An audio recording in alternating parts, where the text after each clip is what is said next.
자, 11월 한 달 감사라는 주제로 말씀을 나누고 있습니다.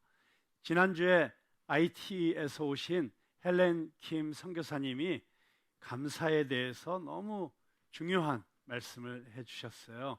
우리가 하나님의 궁정으로 들어가야 되는데, 여기서 하나님의 궁정이라고 하는 것은 하나님의 임재를 뜻하는 것이죠. 우리가 하나님 안으로 들어가는 것인데, 그 하나님의 임재 가운데로 들어가는 암호가 있다. 그 암호는 바로 감사다. 이렇게 이야기를 했습니다. 정말 감사의 중요성, 아무리 강조해도 지나치지 않은 것 같습니다. 감사하는 것은 마땅한 일이기도 하지만 그 마땅한 일을 행함으로 우리에게 엄청난 유익이 생기는 것이 감사입니다. 미국의 실업가 중에 스탠리 텐 박사가 있습니다. 그는 회사를 크게 번창하게 만들고 돈을 많이 벌어서 유명하게 되었는데 1976년에 갑자기 병이 들었습니다. 척추암 3기라는 진단을 받았습니다. 당시에 척추암은 수술로도 약물로도 고치기 힘든 병이었다고 합니다. 이 사실이 알려지자 사람들은 그가 절망 가운데서 곧 죽을 것이라고 생각을 했습니다. 아이고, 돈 많이 벌면 뭐하나, 저렇게 병 걸려서 죽으면 그거 아까워서 어떻게 두고 가나, 뭐 이런 이야기들을 했겠죠. 그런데 몇 달 후에 그 스탠리 텐이 아주 건강한 모습으로 사람들 앞에 나타난 것입니다. 사람들이 깜짝 놀라서 아니, 어떻게 그 병이 나았습니까? 물었습니다. 그러자 스탠리 텐은 저는 하나님 앞에서 감사만 했습니다.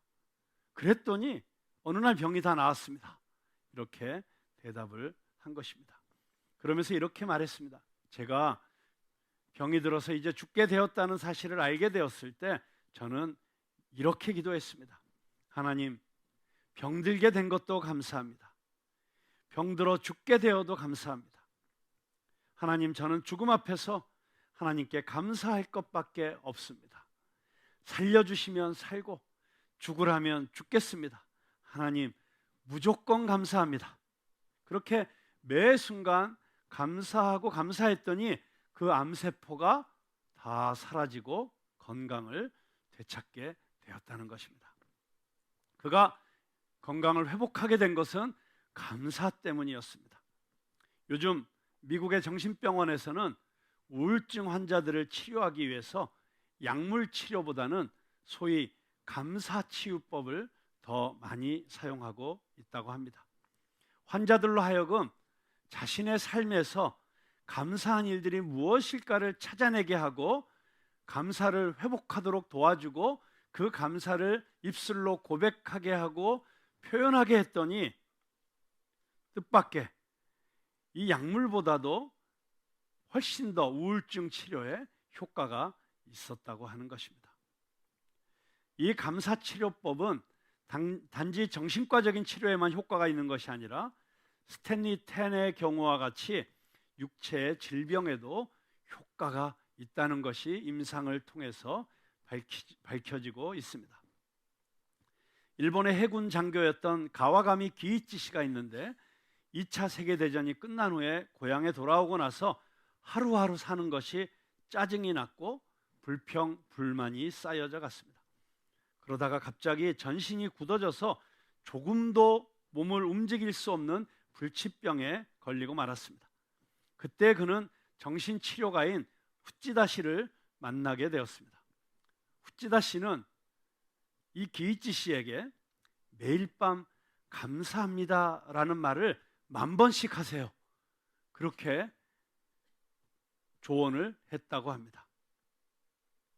그래서 이 기이치 씨가 자리에 누운 채로 매일 밤 계속해서 설마 10,000번을 정확하게 했겠습니까만, 그러나 잠들 때까지 계속 감사합니다, 감사합니다, 뭐 일본말로 아리가또, 아리가또, 뭐 이런 아리가또 고자이마시다, 뭐 이러면서 계속 감사를 했겠죠.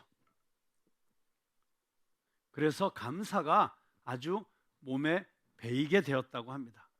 그런데 어느 날 아들이 빨갛게 익은 아주 맛있게 생긴 홍시를 2개를 가져와서 아버지 감을 잡수세요 라고 말했는데, 그때 아들에게 감사합니다 라고 말하면서 자기도 모르게 손을 내밀었는데 굳어져 있던 그 손이 갑자기 움직이면서 그 감을 받게 되었다는 것입니다.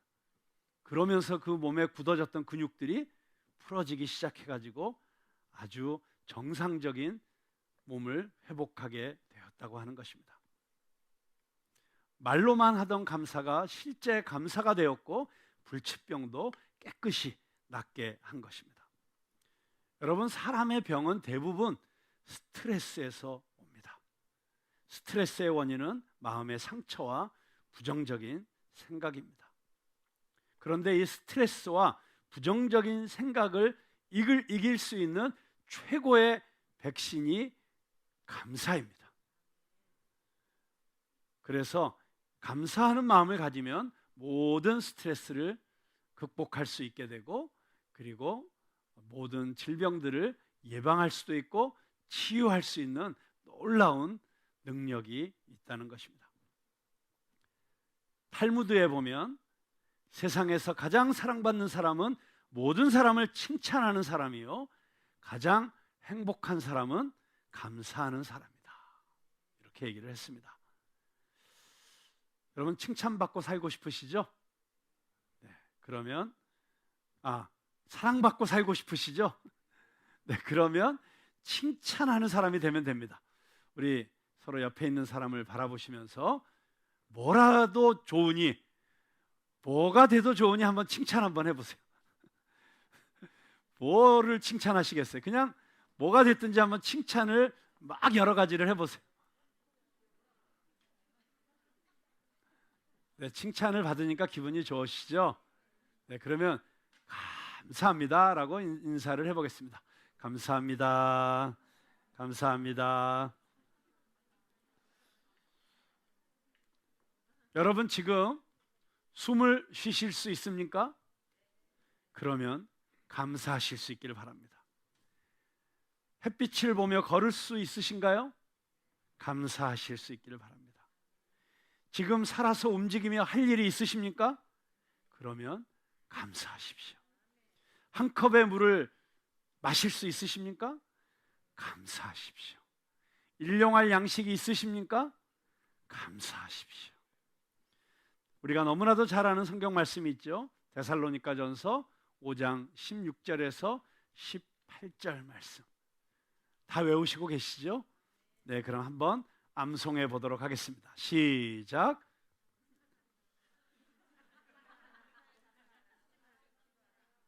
네, 이럴 때 뾰록이 난다 그러죠. 자, 항상 기뻐하라 해보겠습니다. 시작. 항상 기뻐하라. 쉬지 말고 기도하라. 범사에 감사하라. 이것이 그리스도 예수 안에서 너희를 향하신 하나님의 뜻이니라. 아멘. 여러분, 우리가 항상 기뻐하는 것이 하나님의 뜻인 줄로 믿으시기 바랍니다. 쉬지 않고 기도하면 항상 기뻐할 수 있습니다. 범사에 감사하는 사람이 항상 기뻐하며 살 수 있습니다. 우리가 이렇게 항상 기뻐하고 항상 기도하고 범사에 감사하는 것이 우리를 향하신 하나님의 뜻이다. 근데 누구 안에서요? 그리스도 예수 안에서. 자, 이게 무슨 말입니까? 하나님께서 예수님을 우리에게 보내주셨어요. 우리가 감사해야 될 최고의 선물은 예수 그리스도이신 줄로 믿으시기 바랍니다. 예수님을 왜 보내셨어요? 우리를 구원해 주시기 위해서. 자, 구원해 주셔서 우리가 어떤 삶을 살기를 원하실까요?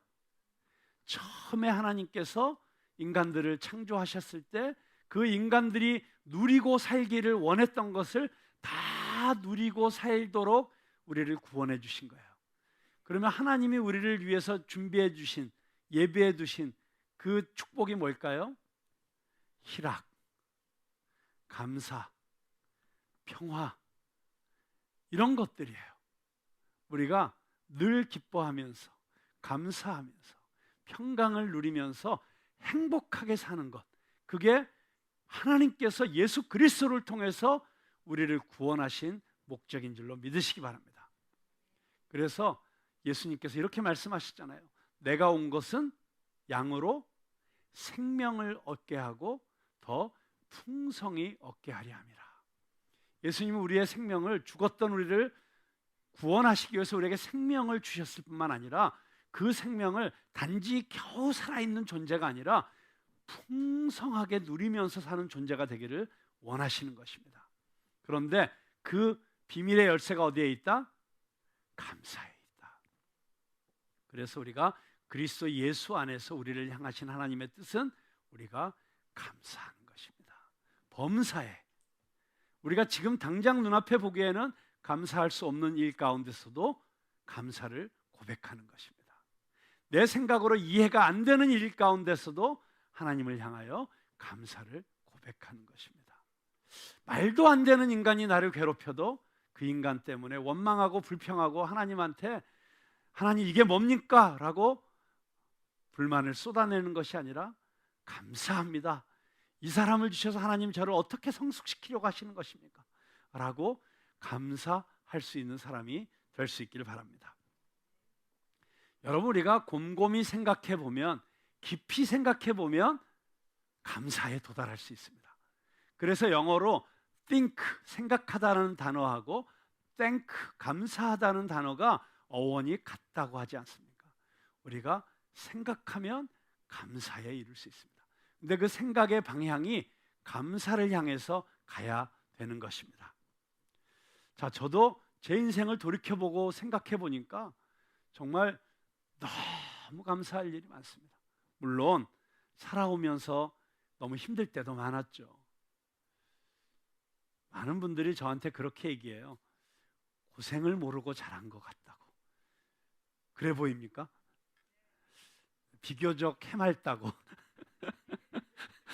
이렇게 말하려니까 쑥스럽습니다만, 그런데 저도 나름 참 인생의 쓴맛 단맛 다 보고 사망의 음침한 골짜기도 통과해 보고 정말 가시밭길도 걸어본 그런 인생이었다고 할 수 있습니다. 그때는 너무 힘들었죠. 그런데 지나고 나서 지금 돌이켜 보니까 다 감사한 거예요. 그게 다 하나님께서 나를 위해서 주신 축복의 통로들이었어요. 그러니까 우리가 지금 당장 내 눈앞에 있는 것만 보지 말고 하나님의 시선으로 내 인생 전체를 바라보고, 그리고 이 역사 전체를 바라보면 우리가 감사할 것밖에 없는 거예요.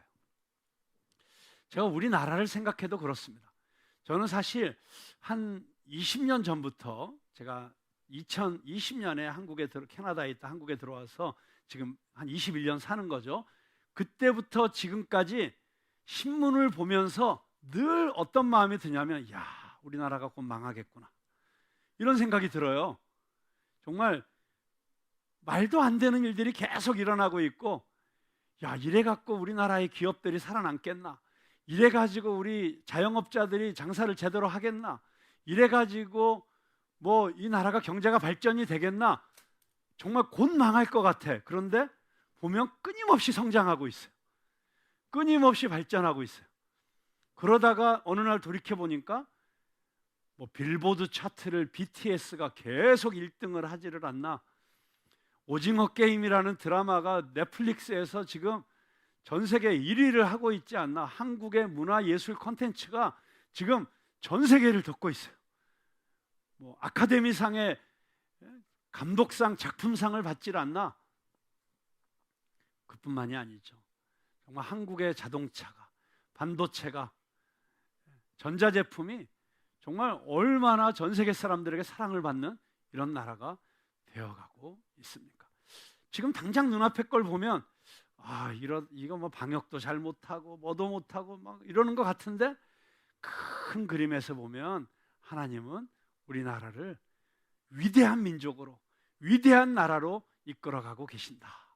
그래서 이 나라는 반드시 통일될 것이고, 그리고 전 세계 열방을 축복하는, 그래서 인도의 시성 타고르가 이야기했던 동방의 등불이 되는 나라가 될 것이다. 믿으십니까? 네, 반드시 그렇게 될 줄로 믿습니다. 뭐 정치 좀 잘 못한다고 해서 이 나라가 절대 망하지 않습니다. 제가 지난 20년 살아보고 제가 얻은 나름대로 확신이고 믿음이에요. 누가 무슨 장난질을 치고 누가 어떻게 잘못을 해도 이 나라는 반드시 잘 될 것이다. 왜 아멘이 없으세요? 네, 그렇게 될 줄로 믿습니다. 그리고 이 나라는 반드시 위대한 나라가 될 것이에요. 제가 최근에 슈퍼밴드라는 TV의 오디션 프로그램을 봤어요. 혹시 보셨나요? 뭘 느끼셨어요? 제가 이런 생각을 했습니다. 도대체 이제 20살 된 아이들이 얼마나 연주를 잘하는지, 도대체 저런 놈들이 어디서 나타났을까? 그런데 문제는 그보다 더 어린 애들로 가면 더 대단한 놈들이 있어요. 그러니까 이게 뭐냐면 발전하고 있는 거예요. 그래서 저런 어마어마한 놈들이 자라나고 있는 나라가 절대로 망할 리 없다. 저런 인재들이 자라나고 있는데, 근데 그게 음악 예술뿐이겠습니까? 과학에서도 그렇고 수학에서도 그렇고 체육에서도 그렇고 모든 분야에서 정말 우리 자녀들이 뛰어난 아이들이 자라나고 있어요. 그런데 솔직히 말씀드리면 우리나라의 이 교육 시스템을 보면 아직도 너무 답답한 게 많아요. 근데 이런 교육 시스템으로 우리 아이들을 잘 키울 수 있을까? 좀 미국이나 캐나다나 이런 데 그 교육하는 걸 보면, 야, 우리나라 아이들을 다 이런 시스템에서 교육을 시키면 너무 좋겠다, 이런 마음이 들 때가 참 솔직히 많이 있습니다. 그런데 이렇게 말도 안 되는 교육 시스템에서 자라나고 있는 것 같은데 그 아이들이 자라가지고 세계 인류 인재들이 되는 거예요. 어떻게 이런 일이 가능할까? 저는 이 민족을 향하신 하나님의 놀라우신 뜻이 있다고 반드시 믿습니다. 그래서 하나님께서 지켜주시는 거예요. 하나님께서 지금 이 나라를 이끌고 가시는 거예요. 그러니까 두려워하지 마십시오. 걱정하지 마십시오. 이 나라는 반드시 잘 될 것입니다. 그러면 참 감사하지 않습니까? 우리가 21세기에 대한민국에 태어나서 한국 사람으로 살아가고 있다. 정말 감사할 일인 줄로 믿으시기 바랍니다. 우리가 1910년부터 45년 사이에 태어나서 이 땅에서 살았다고 생각해 보세요. 얼마나 괴로운 일이에요. 그런데 지난 5,000년 역사 가운데 우리 선조들이 한 번도 누려보지 못한 어마어마한 기회와 가능성을 갖고 살아가는 게 이 땅의 젊은이들입니다. 이제는 한국에서 1등하면 전 세계 1등인 시대가 되었습니다. 한국에서 무엇을 시작하면 전 세계 사람들을 상대로 일할 수 있는 이런 시대가 되었습니다. 그래서 부정적인 것들만 보지 마시고 정말 우리에게 열려있는 이 놀라운 기회들을 보시면서 우리 청년들을 격려하시고 우리 자녀들에게 새로운 꿈과 비전을 심어주는 우리 모두가 되었으면 좋겠습니다. 자, 정말 생각해 보면 이렇게 감사할 일이 너무 많습니다. 그런데 그 중에 가장 큰 감사의 제목이 무엇일까요?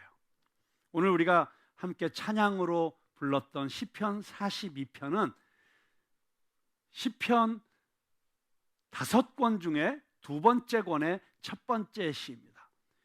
여러분 모세오경이라고 아시죠? 예, 창세기, 출애굽기, 레위기, 민수기, 신명기, 그것을 히브리 사람들은, 이스라엘 사람들은 토라라고 합니다. 그 토라가 5권으로 되어 있어요. 그런데 이 시편도 5권으로 이루어져 있습니다.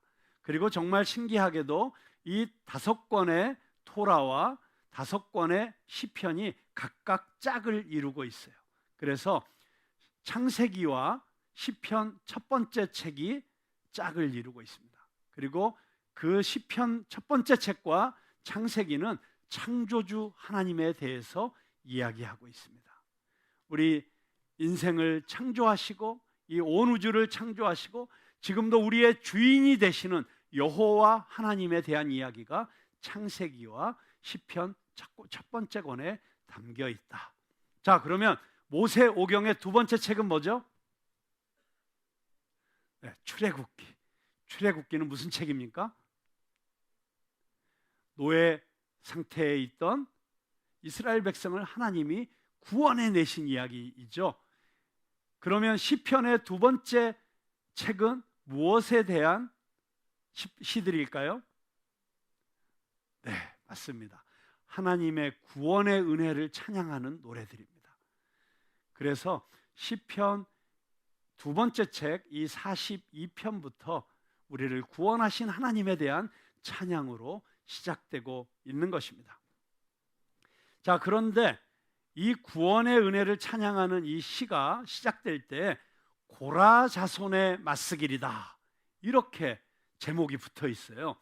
고라 자손, 약간 고약한 인간일 것 같은 느낌이 드시죠? 고라.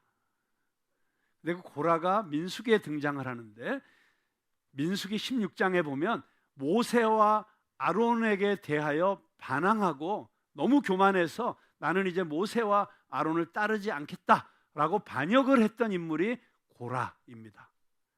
반역자예요. 배신자예요. 그런데 그 고라의 자손들이 이스라엘의 찬양팀의 리더가 된 거예요. 지금 여기 나와서 찬양 인도하는 우리 찬양 사역자들처럼 찬양을 하는 집단이 고라 자손들이에요. 놀랍지 않습니까? 여러분, 이게 하나님의 은혜입니다. 벌써 이 찬양팀의 리더가 고라 자손이라는 사실이 하나님의 은혜가 얼마나 위대하고 크신 것인지를 우리에게 보여주고 있습니다. 마치 신약 성경을 시작하면서 예수 그리스도의 족보를 쭉 이야기할 때 거기에 등장하는 세 명의 여인이 있는데, 그 세 명의 여인이 우리아의 아내, 이름도 등장을 하지 않는 그 여인, 다윗과 간음을 해서 그래서 다윗에게 인생의 가장 치명적인 아픔을 가져다 주었던 그 여인, 또 기생 라합, 그리고 또 시아버지와 부적절한 관계를 가져서 애를 낳은 다말, 이런 여인들이 예수님의 족보에 등장을 해요. 우리 같으면 자기 족보를 만들 때 다 치워놓고 자랑스러운 사람들만 다 등장을 시킬 거 아니에요. 그런데 하필 예수님의 족보에 보면 그냥 말하기도 남부끄러운 이런 사연을 가진 여인들만 다 등장을 하고 있어요. 그런데 그들을 통해서 예수님이 이 땅에 오셨다. 여러분, 이게 복음인 줄로 믿으시기 바랍니다. 사실 우리 인생들이 말 못할 얼마나 아픔과 상처와 부끄러움과 수치스러운 일들이 있습니까? 그런데 그런 우리들을 불러주셔서 하나님의 자녀 삼아주시고 복음을 전하고 예수 그리스도의 생명을 사람들에게 나누어 줄 수 있는 이런 영광스러운 그리스도의 제자들로 삼아주는, 이게 복음의 역사가 아니고 무엇이겠습니까? 반역했던 고라, 반역죄는 그 삼족을 멸해야 되는 거잖아요. 그런데 오히려 그 고라의 자손들이 가장 영광스러운 찬양팀의 리더가 되어서 회중 찬양을 이끌고 있는 것이 바로 이 시인 것입니다. 그리고 고라 자손의 맞쓰기리다 라고 했습니다. 여러분이 맞쓰기리라고 하는 이 히브리어는 교훈, 묵상, 이런 뜻을 가지고 있는 단어입니다. 좀 어려운 단어인데 그래도 이 뜻을 알아두시면 좋습니다. 맞쓰길, 교훈. 그래서 고라 자손이 찬양을 인도하는 교훈의 시, 이런 뜻이 있습니다. 자, 그런데 이 맞쓰길이라는 단어를 조금 깊이 연구해 보면 굉장히 특별한 의미가 있습니다. 이 맞쓰길이라는 히브리어를 언제 쓰는 것이냐면, 기도를 하다가 기도 중에 갑자기 기도하면서 어떤 생각이 떠오릅니다. 그런데 그 생각이 정말 하나님이 깨우쳐 주신 놀라운 깨달음이라는 그런 확신이 듭니다. 그리고 내가 절대로 생각할 수 없었던, 이거는 내 생각이 아니야, 내 지혜가 아니야 라고 생각할 수밖에 없는 너무 놀라운 아이디어가 떠오르거나 어떤 생각이 떠오르는 거예요. 그러면 그 생각이 머릿속에서 떠나질 않아요. 그래서 그 다음에 또 기도를 할 때 그 생각이 또 떠올라요. 그러면 그 생각에 대해서 묵상하고 또 묵상하면서 계속 마음 가운데 이것이 하나님의 뜻이라는 확신이 찾아와요. 그리고 그렇게 계속 그 깨달음을 가지고 그 묵상을 가지고 기도를 하다 보면 어느 순간 이 기도가 지금 하나님께 상달이 되었고, 그리고 이 기도가 이제 응답되기 시작한다는 확신이 와요. 그럴 때 그 깨달음을 맞쓰길이라고 하는 것입니다.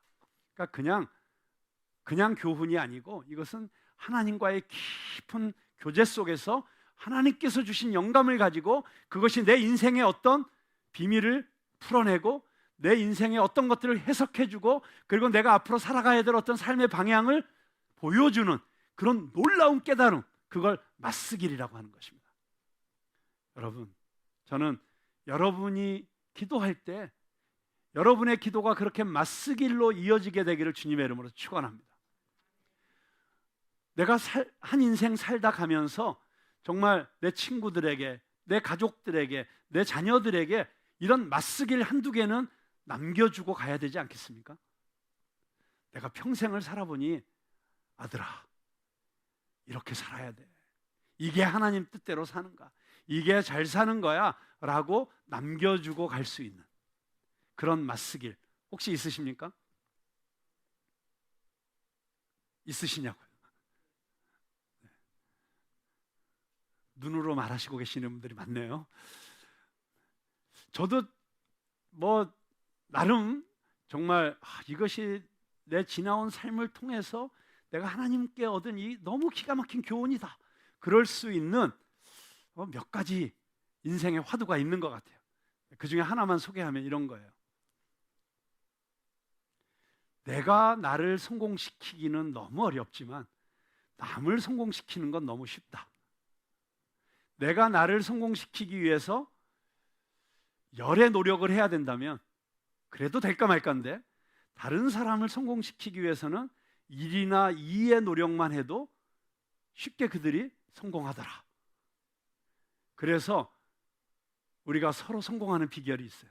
그건 나의 성공을 위해서 사는 것이 아니라 내 옆에 있는 사람의 성공을 위해서 사는 거예요.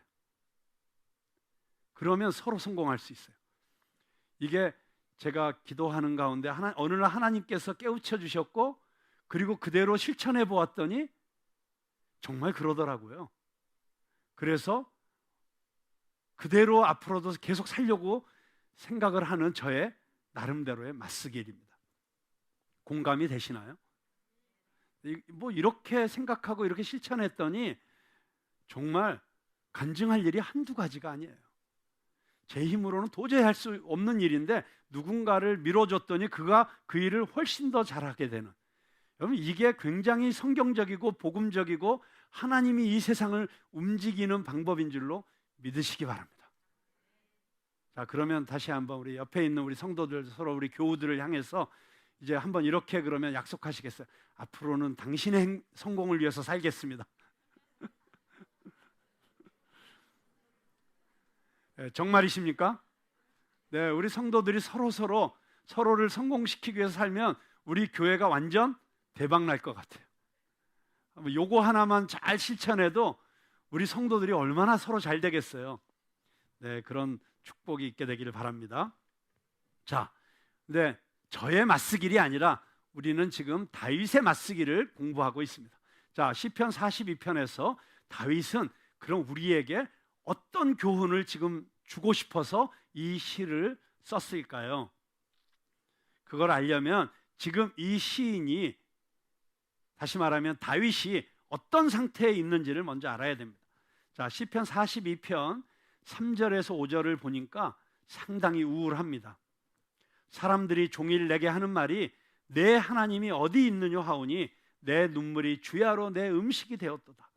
내가 전에 성의를 지키는 무리와 동행하여 기쁨과 감사의 소리를 내며 그들을 하나님의 집으로 인도하였더니 이제 이 일을 기억하고 내 마음이 상하는도다. 내 영혼아, 내가 어찌하여 낙심하며 어찌하여 내 속에서 불안해하는가. 자, 지금 이 시인의 마음의 상태가 어때요? 낙심하고 있어요. 마음이 무너져 있어요. 불안해요. 지금 여러분, 한번 불안이 찾아오면 너무 힘들잖아요. 왜 그렇게 낙심하고 불안하게 됐어요? 여기 3절에 보니까 내 눈물이 주야로 내 음식이 되었도다. 그러니까 그냥 밤낮으로 지금 눈물을 흘리고 있는 거예요. 너무 힘들어서. 무슨 일 때문에 이랬는지 모르겠어요. 그렇지만 여러분, 우리도 그럴 때가 있잖아요. 그냥 괜히 우울하고 막 괜히 막 눈물이 나고 막 마음이 너무 힘들고, 그냥 이걸 우리 신앙적으로는 영적 침체라고 하죠. 영혼의 어두운 밤 또는 영혼의 겨울이라고 그렇게 표현하기도 하는데, 종종 우리가 신앙생활을 하면서도 이럴 때가 있습니다. 어쩌면 사업에 실패해서 이런 상황이 되었을 수도 있고, 뜻하지 아니한 육신의 질병 때문에 이렇게 마음이 무너져 있을 수도 있습니다. 자, 이렇게 무너져 있는데 문제는 주변에 있는 사람들이 비웃고 조롱을 합니다. 뭐라고 비웃습니까? 네 하나님이 어디 있느냐. 그러니까 더 힘든 거예요. 안 그래도 힘든데 사람들이, 야, 너 예수 믿는다며? 근데 꼬라지가 그게 뭐냐? 너 뭐 그렇게 깨끗한 척 하더니 뭐 그렇게 뭐 이제 와서 야 이렇게 됐는데 그게 무슨 소용이냐? 이러면서 비웃고 조롱하고 있는 것입니다. 더군다나 4절에 보니까 다윗이 자기의 좋았던 시절을 얘기하고 있습니다. 내가 전에 성의를 지키는 무리와 동행하여 기쁨과 감사의 소리를 내며 그들을 하나님의 집으로 인도하였더니, 뭡니까? 주일날, 이스라엘 사람들에게는 안식일날 사람들을 다 데리고 예배드리러 간 거예요. 하나님의 집으로 가서 기쁨의 소리, 감사의 소리를 내면서 하나님 감사합니다, 할렐루야 찬양하고 예배했던 그 너무나도 행복한 기억들이 있는 거예요. 그런데 그 일을 기억하니까 마음이 더 힘들어. 내가 그렇게 하나님의 은혜를 누리고 살았었는데, 하나님이 나를 그렇게 축복해 주셨었는데 지금은 내가 이게 뭐냐? 내가 왜 이렇게 힘들게 되었느냐? 그걸 생각하니까 지금의 처지가 더 한심하고 비참한 거예요. 그래서 지금 불안하고 낙심하고 있는 것입니다. 여러분 가운데 혹시 이 시인의 마음이 내 마음이다, 그렇게 느껴지시는 분들이 있으십니까? 그렇다면 이 시인과 함께 이 5절의 고백을 함께 하실 수 있기를 바랍니다. 이 시인이 뭐라고 지금 이야기하고 있습니까? 내 영혼아, 내가 어찌하여 낙심하며 어찌하여 내 속에서 불안해하는가? 어찌하여. 자, 이 성경에 어찌하여라는 표현이 등장할 때는 주로 언제 등장합니까? 말도 안 되는 일을 하고 있을 때. 어찌하여. 내가 지금 불안해하는 게, 내가 낙심하고 있는 게 말도 안 되는 일이라는 거예요. 왜요? 하나님의 자녀이기 때문에. 그 불안과 낙심이 찾아올 수는 있지만, 염려가 찾아올 수는 있지만, 그러나 거기 머물러 있어서는 안 된다는 거예요. 세상 사람들은 불안하고 낙심하고 두려우면 그것 때문에 무너질 수도 있고 극단적인 선택을 할 수 있지만, 우리 그리스도인들은 절대로 그래서는 안 된다는 거예요. 왜요? 하나님이 나와 함께 계시기 때문에, 하나님이 나를 지켜주시기 때문에, 하나님이 나를 보호하시기 때문에. 그래서 이렇게 선포하고 있습니다. 다시 한번 5절을 보겠습니다. 너는 하나님께 소망을 두라. 너는 하나님께 소망을 두라. 그가 나타나 도우심으로 말미암아 내가 여전히 찬송하리로다. 여러분, 하나님께 소망을 두시기 바랍니다. 여호와께 피하는 자가 복이 있다. 이것이 시편 전체의 주제입니다. 다윗은 그 기가 막힌 웅덩이 속에서도, 사망의 음침한 골짜기를 지날 때에도 그는 여호와께 피할 줄 아는 사람이었습니다. 하나님께 소망을 둘 줄 아는 사람이었습니다. 그렇기 때문에 절대로 그 상황이 그의 인생의 끝이 아니었습니다. 그의 인생의 결론은 낙심과 우울과 불안과 절망과 공황장애와 이런 것이 아니었습니다. 오히려 그런 상황 속에서 그의 결론은 찬양이었습니다. 감사였습니다. 하나님께 영광 올려드리는 삶이었습니다. 그렇기 때문에 여러분, 선포하십시오. 불안할 때 선포하십시오. 두려울 때 선포하십시오. 초조할 때 선포하십시오. 우울해질 때 선포하십시오. 어떻게 선포해요? 내 영혼아, 한번 따라서 해보시죠. 내 영혼아, 내가 어찌하여 낭망하며 내가 어찌하여 불안해하는가?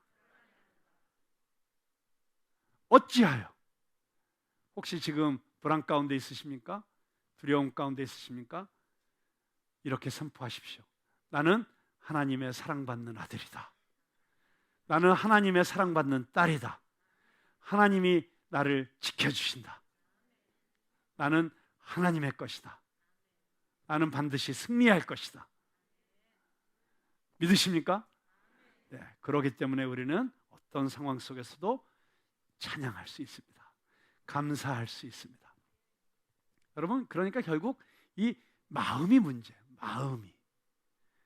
모든 게 이 마음으로 만들어지는 것입니다. 제가 오늘 정말 너무 오랜만에 우리 김수미 선생님 예배 참석하셨는데 너무 반갑습니다. 그동안 이 코로나 때문에 예배를 못 나오셨고 또 너무 바쁘셨잖아요. 그런데 늘 제 마음속에 우리 김수미 선생님과 함께 논산훈련소 우리 군 장병들을 위해서 전도 집회 갔던 기억이 너무 생생합니다. 군대 그때 처음 간증하러 가셨잖아요. 그래서 사실 가셔서 무슨 말씀을 하실지 저도 사실 궁금했었어요. 불안은 너무 솔직한 표현이고 그냥 궁금했습니다. 그런데 정말 제 평생에 최고의 간증을 들은 것 같아요. 그때 뭐라고 간증하셨냐면 우리 젊은 20대 장병들에게 우리 아버지가 군산에서 무농사, 배추농사 해가지고 나를 서울로 유학을 보냈는데 고등학교 때 여고 시절에 서울에 올라왔더니 촌년이라고, 왜냐하면 전라도 사투리가 심해가지고 촌년이라고 놀리면서 왕따를 시켜서 늘 우셨다는 거예요. 화장실에 가서 우시고 그러다가 너무 힘들어가지고 아버지한테 편지를 쓰셨대요. 아버지, 우리 서울 것들이 나를 촌년이라고 놀려요. 저 여기 힘들어서 여기 더 못 다니겠어요. 저 그냥 공부도 뭐고 그만두고 내려갈래요. 그랬더니 그 아버지가 너무 급하셔갖고 혹시 내려올까봐 전보를 치셨대. 그때 전보가 엄청 비쌀 때인데 장문의 전보를 치셨는데 뭐라고 치셨냐면 수미야, 너는 촌년이다. 촌년을 촌년이라고 하는데 뭐가 문제냐? 만약 그것들이 너를 도둑년이라고 했으면 내가 낯들고 올라가서 모가지를 다 쳤을 것이다. 네가 촌년인데 촌년이라고 말하는 건 당연한 것이니까 아무 걱정하지 말고 공부 열심히 해서 다 눌러버려라. 뭐 이렇게 전보를 치셨다는 거예요. 얼마나 훌륭하신 아버님이십니까? 근데 신기하게도 딱 그 전보를 받는 순간 마음이 바뀌어버렸대요. 그래서 그 다음부터는 누가 촌년이라 그래도 하나도 힘들지가 않으셨다고. 그러니까 마음 하나 먹는 게 이렇게 사람을 바꾸는 것이구나. 그러면서 이런 얘기를 하셨어요. 내가 연예인으로 살면서 참 나름대로 정말 인기도 다 누려보고 명예도 누려보고 돈도 많이 벌어보고 정말 이 세상에서 사람들이 원하는 것 다 가져봤는데 이상하게 내 마음에 불안함이 있었다. 두려움이 있었다. 그래서 밤에 잠도 잘 못 자고 그렇게 늘 마음 한구석이 허전하고 그랬는데 어느 날 하나님을 만나니까 마음이 바뀌더라. 내 마음이 바뀌니까 마음에 평화가 찾아오고 두려움도 사라지고 그래서 지금 얼마나 행복한지 모른다. 그러면서 군인들에게 이렇게 말씀하셨어요. 야, 너희들도 군인 생활하면 힘들 때가 있을 거다. 훈련 받다 보면 죽고 싶을 때도 있을 거다.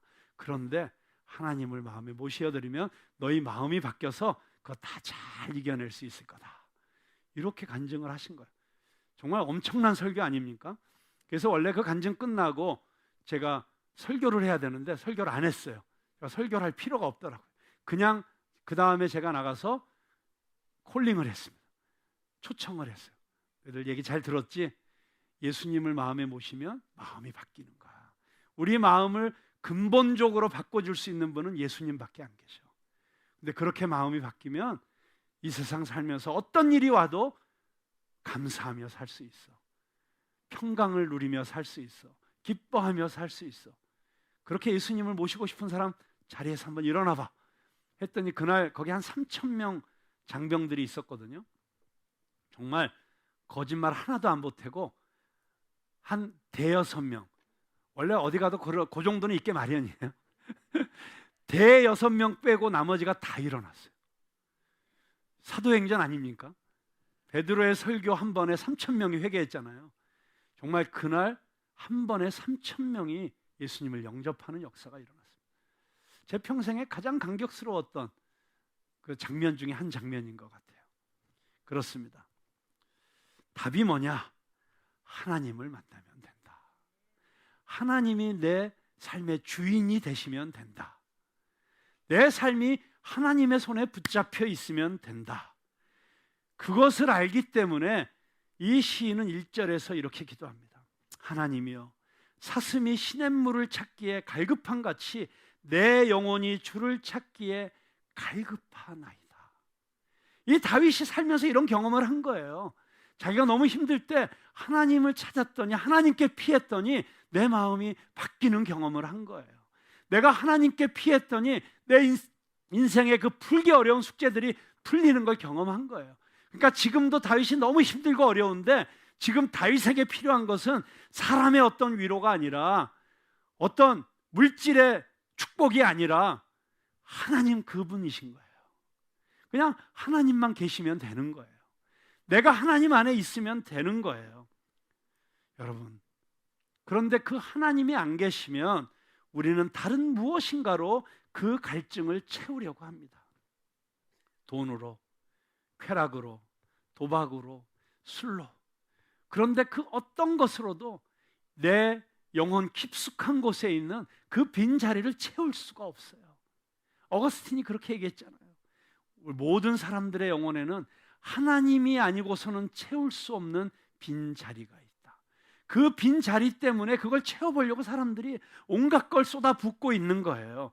그런데 우물가에 물길로 나왔던 그 여인처럼 예수님을 만나서 영원히 목마르지 않는 생수이신 그 예수님, 그분을 내 삶에 모셔드리지 않으면 그 갈증이 해결되지 않는 것입니다. 그래서 다윗이 목마른 사슴이 시냇물을 찾기에 갈급한 같이 내 영혼이 주를 찾기에 갈급하나이다. 그 갈급함을 채워주시기 위해서 예수님께서 이 땅에 오셨고, 예수님께서 십자가에서 내가 목마르다, 우리가 목말라야 될 그 목마름을 대신 목말라 해주시고 우리에게는 영원히 목마르지 않는 생수를 주신 것입니다. 여러분, 그래서 우리가 하나님께 드려야 될 최고의 감사는 나를 이 꺼지지 않는 갈증에서, 채워지지 않는 배고픔에서 건져주신 그 놀라우신 예수 그리스도, 그 그리스도를 통해서 우리에게 주신 구원의 은혜, 그 은혜를 감사하며 살아야 되는 것입니다. 여러분, 이 은혜에 감사하십니까? 정말 이 하나님의 은혜가 감사하십니까? 제가 하고 싶은 말이 있습니다. 말로만. 우리 지난 그 예배 때 우리 이윤경 목사님이 감사의 뜻을 풀어서 설명해 주셨어요. 감사는 고맙다고, 감사하다고 느끼는 그 감자와 사자, 살해하다는 사자가 합쳐진 것이라고. 근데 영어도 두 개가 합쳐진 거예요. Thanks giving. 그게 감사예요. 추수감사절을 Thanks giving day라고 하잖아요. Thanks, 우리 마음속에 감사를 giving, 드리는 거예요. 우리가 그 감사를 하나님께도 드려야 되고, 그 감사를 사람에게도 드려야 되고, 그 감사를 우리 이웃들에게도 드리는 게 그게 진정한 감사의 완성인 줄로 믿으시기 바랍니다. 이 마음과 행동이 같이 가야 감사다. 그렇다면 우리가 하나님께 받은 이 엄청난 은혜, 이 놀라운 축복, 어떻게 감사할 수 있을까요? 우리가 받은 이 생명을, 이 은혜를 아직 하나님을 알지 못하는 사람들에게 나누어 주는 것, 그것이 우리의 최고의 감사가 될 줄로 믿습니다. 여러분, 이 11월 한 달 정말 잘 생각해서 내가 얼마나 놀라운 은혜를 누리고 사는 사람인지 깨달으시고 하나님께 감사하시고 그 하나님께 받은 은혜를 우리 가족들과 이웃들과 이 세상에 나누면서 살아가는 감사가 충만한 우리 모든 성도들의 삶이 되시기를 주님의 이름으로 축원합니다.